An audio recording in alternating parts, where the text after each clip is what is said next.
අපි අද කතා කරන්න යන මාතෘකාව ඇත්තටම හරිම කුතුහලය දනවන එකක්. මේ මූලාශ්‍ර කිහිපයක් තියෙනවා මේ ගැන. ඔව්. මුගා ගැනද අපි අද බලන්නේ. මේ අපි ඉන්න පෘථුවිය, අපේ ලෝකය ඇත්තටම කොච්චර සිනිඳුද කියන එක. ඒක. බැලුමට නම් හිතා ගන්නත් අමාරුයි නේද? කඳු තියෙනවා, ආගාධ තියෙනවා. ඒක තමයි. හැබැයි මේ අදහස් එන්නේ පෘථුවියේ අර උස් පහත් වීම, ඒ කියන්නේ භූ විෂමතාවය ඒකේ මුළු ලොකුකමත් එක්ක සංසන්දනය කරලා බලනකොට. හරියටම හරි. ඒ කියන්නේ මෙතන වැදගත්ම දේ තමයි අර පරිමාණය, ස්කේල් එක. අද අපි බලමු මේ පුදුම ඒත් ඇත්තටම විද්‍යාත්මක අදහස් කිටක් තේරුම් ගන්න. ඒ කියන්නේ අපි එදිනෙදා දකින්න දේවල් වලට වඩා හාත්පසින්ම වෙනස් විදියට හිතන්න වෙනවා. ග්‍රහලෝක මට්ටමින්. මූලාශ්‍රයේ තියෙන නේදර අර ප්‍රධාන උපමාව පෘථිවිය අරගෙන හිතන්නකො පොඩි කරනවා කියලා. සාමාන්‍ය බිලියඩ් බෝලයක් සයිස් එකට. ඔව් ඒක හැකිලුනොත් එහෙම කළොත් අතට ගත්තම දැනෙන සිනිඳු ගතිය තියෙනවනේ බිලියඩ් බෝලේ.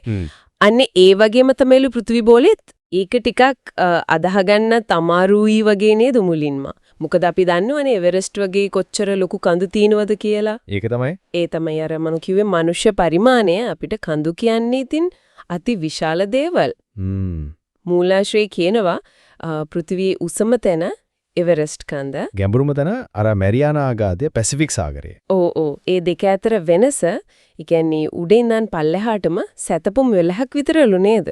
එච්චර තමයි. සැතපුම් යොලහක්. ඒක ලොකුයි වගේ ඇහුනට මූලාශ්‍රයේම කියනවා නේද? ඒක මැන්හටන් දූපති දිගටත් වඩා අඩුයි කියලා. හරියටම. අන්න එතකොට තමයි තේරෙන්නේ අර සාපේක්ෂ බව. ඒක ඇත්ත. ඒ සැතපුම් යොලහ මුළු පෘථිවියම ලොකුකමත් එක්ක බලද්දි කොහොමද කියන එක තමයි කාරණේ. පෘථිවියේ විස්කම්භය කිලෝමීටර් 12700ක් විතර නේද? ඒකේ සැතපුම් වලින් නම් 8000ක් විතර. 8000ක්. හරි. එතකොට සැතපුම් 8000ක් පළල බෝලයක් උඩ තියෙන සැතපුම් යොලවක පොඩි ගැටිත්තක්. එහෙම නැත්නම් පල්ලමක් වගේ දෙයක්. අන්න හරි. ඒක නොගිනී හැකි තරම් පොඩි. හරියට අර ඇපල් ගෙඩියක ලෙල්ල වගේ වෙන්නේ නැති නේද? ඇපල් ගෙඩියට සාපේක්ෂව ලෙල්ලේ තියෙන රැලි හරිව පොඩි. ඔබතුමාගේ උපමාව නියමයි. අන්න ඒ වගේ තමයි. අර කිලෝමීටර් 12000 ගානක විශ්කම්භයක බලද්දි කිලෝමීටර් කීපයක කන්දක් හරි අර කිලෝමීටර් 11ක ආගාධය හරි කියන්නේ මතු පිටේ හරිම සියුම් වෙනස්කම්. ඒක අර කතාව වෙන්නේ එතකොට.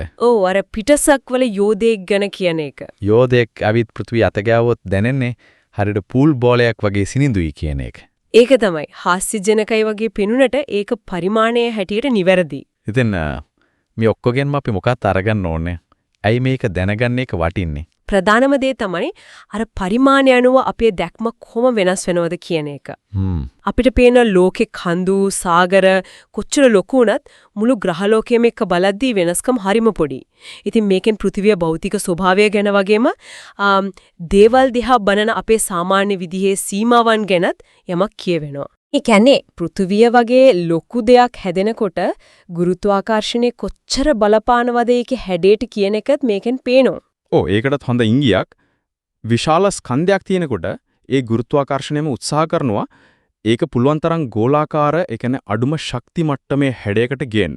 අර උස්තැන් පහත් කරලා පාතැන් පුරවලා වගේ. ඉතින් අර මතු පිටේ රළු ගතිය කියන්නේ ඒ සමතුලිතතාවෙන් පොඩි වෙනස් වීම විතරයි. හරියටම හරි. ඊටම සුළු අපගමනයන්. හරිම අපූර්වී අලහස. එහෙනම් අපි අද මේ කතා කරලා තේරුම් ගත්තේ අපේ පෘථුවිය අපිට කොච්චර රළුයි කඳු හෙල් පිරීලා වගේ පෙනුනත් ලොකු පින්තූරේ බලද්දි පුදුම විදිහට සිනිඳුයි කියන එක. ඒක තමයි මූලික කාරණේ. හොඳයි. එහෙනම් අවසාන වශයෙන් හිතන්න දෙයක් ඉතුරු කරනවා නම් පෘථුවියේ මේ විදිහට ලොකුවට බලද්දි සිනිඳු නම් ඒත් කිට්ටුවෙන් බලද්දි රළු නම් විශ්වයේ තව මොන වගේ දේවල් වලට මේ ලක්ෂණේ තියෙන්න පුළුවන්ද? ඒක හොඳ ප්‍රශ්නයක්. සමහර විට අනිත් ග්‍රහලෝක, චන්ද්‍රයන්. ඒ ගැන හිතන්න දෙයක් තියෙනවා නේද?